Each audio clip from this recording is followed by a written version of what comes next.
अब देखिए बेटा, एडिशन ऑफ हेलोजेंस, हेलोजेंस का ऐड होना। एल्कीन्स में अगर हम हेलोजेंस को ऐड करते हैं तो हम ये देखेंगे कि हमारे पास जो प्रोडक्ट आ रहा है वो विसिनल डाइहैलाइड्स की फॉर्म में आ रहा है। विसिनल डाइहैलाइड्स क्या हैं, जैसा कि आपको मैंने इससे पहले जो प्रॉपर्टीज़ आपने स्टडी करी हैं एल्केन्स की, ओके बेटा, या ऑर्गेनिक जो केमिस्ट्री का चैप्टर है आपने उसमें देखा है विसिनल डाइहैलाइड्स। विसिनल का मतलब होता है कि अगर किसी कंपाउंड में एडजेसेंट कार्बन एटम्स पर हैलोजेंस हैं, ओके बेटा, तो उस कंडीशन को हम बोलते हैं विसिनल डाइहैलाइड।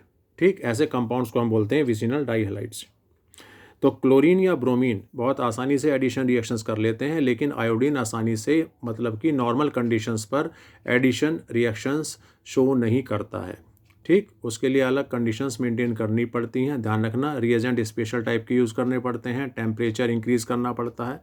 ओके बेटा, मतलब नॉर्मल कंडीशन पर आयोडीन एडिशन रिएक्शंस शो नहीं करता। और देखिए, ये भी आपको पता रहना चाहिए कि जो ब्रोमीन को अगर हम ऐड करते हैं किसी भी अनसैचुरेटेड सॉल्वेंट में, तो जो रेडिश ऑरेंज कलर है, एक्चुअल में क्या है, ब्रोमीन का जो कलर है वो रेडिश ऑरेंज है। ठीक, जैसे ही आप ब्रोमीन को अनसैचुरेटेड सॉल्वेंट में डालते हैं तो आप ये देखेंगे कि उसका कलर डिस्चार्ज हो गया। ठीक, इससे ये पता चलता है कि जिस सॉल्वेंट को आपने लिया था उसका नेचर कैसा था, अनसैचुरेटेड।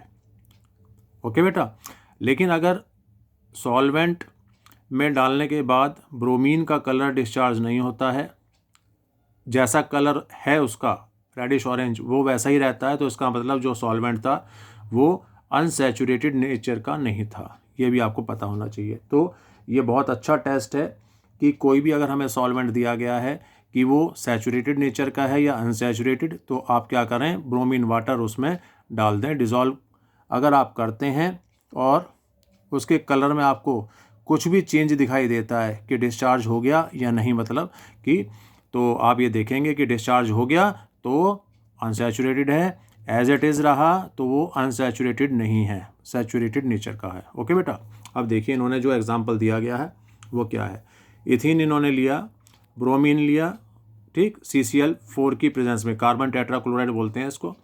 ब्रोमीन जो वाटर है उसमें थोड़ा सा CCl4 डाल रखा है इन्होंने। इथीन से जैसी रिएक्शन होगी तो ये जो डबल बॉन्डेड कार्बन है इन पर ये Br और Br जो है ये अटैच हो जाएगा।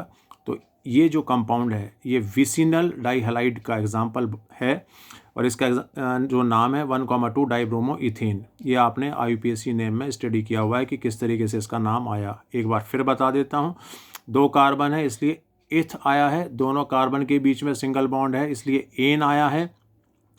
ब्रोमो का मतलब Br है, लेकिन डाई इसलिए है क्योंकि 2 Br हैं और 1,2 इनकी ये पोजीशंस हैं। ओके बेटा, इसी तरीके से ये प्रोपीन का केस है। प्रोपीन में 3 कार्बन है, Cl और Cl, मतलब क्लोरीन का एडिशन है, ये भी CCl4 की प्रेजेंस में हो रहा है, इन्होंने नहीं लिखा है, ये कोई मैटर नहीं है। ओके बेटा, लेकिन आपको पता होना चाहिए जब एडिशन होगी हैलोजन की तो वो CCl4 की प्रेजेंस में होगी। इसी तरीके से ये जो Cl और Cl है ये भी डबल बॉन्डेड कार्बन पर अटैच हो जाएंगे।